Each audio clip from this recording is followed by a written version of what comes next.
परमेश्वर ने क्या कहा? परमेश्वर ने कहा मेरे किंगडम के अंदर ब्लेसिंग्स हैं, मेरे राज्य के अंदर ब्लेसिंग्स हैं। क्या ब्लेसिंग? तू दूसरे लोगों से अधिक धन्य होगा,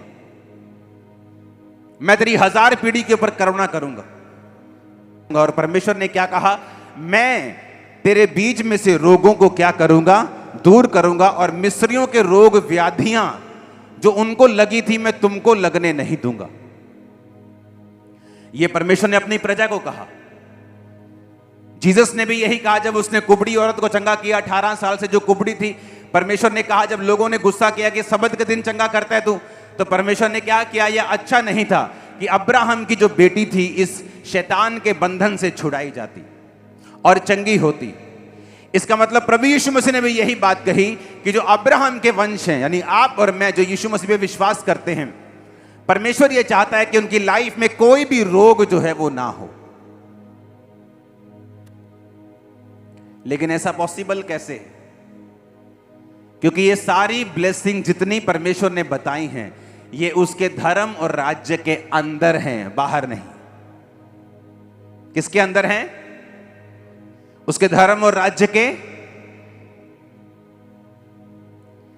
अगर आज आप कमाना छोड़ दें, सरकार घर आके खाना देगी आपको, पर फौरन में देती है। अगर वहां आप कमाना छोड़ दे, बोल दे मेरे पास जॉब नहीं है, तो आपके घर में इतने पाउंड, इतने डॉलर्स आ जाते हैं कि आप अपनी ग्रोसरी, अपना खाना पीना खरीद सकें। अगर आप ये कहें कि मुझे रहना यहीं है पर डॉलर्स वहां के चाहिए, हो सकता है, क्योंकि वो सुविधा सिर्फ अमेरिकन सिटीजन्स के लिए है, इंडियन सिटीजन्स के लिए नहीं है। आपको वो सुविधा मिलेगी जो यहां की सरकार ने बनाई, अगर है तो, और वहां के लोगों को वो सुविधा मिलेगी जो उनकी सरकार ने बनाई।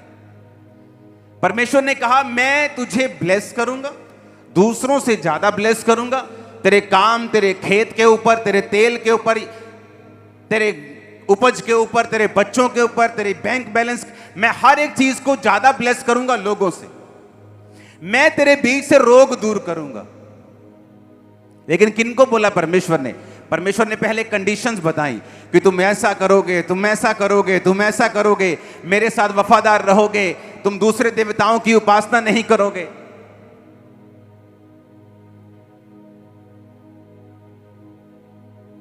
आज हम 2 मिनट लगाते हैं चर्च के अलावा कहीं और जाना हो तो 2 सेकंड लगते हैं। घूमने जाना है तो हम घूमने गए थे, 2 सेकंड, और आपको मालूम नहीं परमेश्वर उसको कितना सीरियसली लेता है।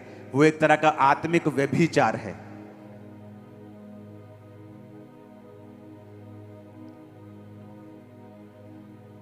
परमेश्वर ने कहा मैं तेरे बीच से रोग जो है दूर करूंगा। रोग परमेश्वर की ओर से नहीं है।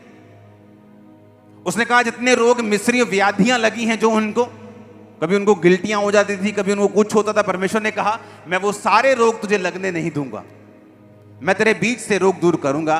देखो, मैं तुझसे सब प्रकार के रोग दूर करूंगा। मिस्र की बुरी बुरी व्याधियां जिन्हें तू जानता है, कोई भी तुझ पर लगने नहीं दूंगा, वो तेरे बैरियों को लगेंगे। किसको कहा परमेश्वर ने? परमेश्वर इस्राएलियों को बोल रहा है कि मैं तेरे बीच से रोग दूर करूंगा। लेकिन बात यह है कि क्या हम परमेश्वर के किंगडम के अंदर हैं? क्या हम परमेश्वर के राज्य के अंदर आ चुके हैं? क्या ये सारी स्कीम्स, ये सारी चीजें जो प्रभु ने बनाई हैं, ये हमें इनका फायदा मिल पाएगा? इनका फायदा तभी मिल पाएगा अगर हम परमेश्वर के राज्य के अंदर आ चुके हैं। तो अगर अमेरिका की सहूलतें लेनी है तो उसके अंदर जाके उसका ग्रीन कार्ड लेना पड़ेगा, नहीं तो वो सहूलतें नहीं मिलेंगी। वो क्योंकि वो सारी दुनिया के लिए नहीं है, वो उनके अपने सिटीजन्स के लिए है। परमेश्वर की सहूलतें सब लोगों के लिए नहीं है। इसलिए प्रभु यीशु मसीह ने कहा था अन्य जातियां इन्हीं वस्तुओं की खोज में रहती हैं। हमें बरकत मिल जाए, हमारा घर बन जाए, मेरी बेटी की शादी हो जाए, मेरे बेटे की शादी हो जाए, अच्छी जगह पढ़ लें, हम चंगे हो जाएं, हम हील हो जाएं, मेरा घर सेट हो जाए। परमेश्वर ने कहा अन्य जाति इन्हीं वस्तुओं की खोज में रहती हैं, पर तुम्हारा स्वर्गीय पिता जानता है कि तुम्हें इन वस्तुओं की जरूरत है, पर जब तुम उसके धर्म और राज्य की खोज करोगे तो ये अपने आप तुम्हें मिल जाए, अपने आप तुम्हारा पीछा करेंगी। अब अगर बपतिस्मा नहीं लिया तो तुम उसके धर्म और राज्य के अंदर नहीं हो।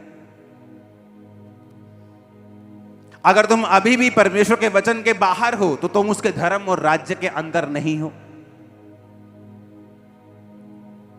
क्योंकि ये कोई वो जगह नहीं है जहां आप आएंगे, जादू टोने की तरह आमीन आमीन बोलेंगे और सब कुछ ठीक हो जाएगा। ऐसा नहीं है।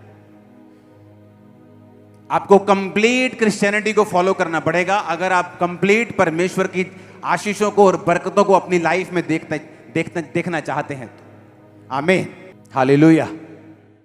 हमारे YouTube चैनल को सब्सक्राइब करें ताकि आप परमेश्वर के गहरे भेदों को जान सकें कि कैसे आप परमेश्वर में बढ़ सकते हैं, कैसे आप दुष्ट आत्माओं से, नशों से, बीमारियों से और वंशों के श्रापों से आजाद हो सकते हैं।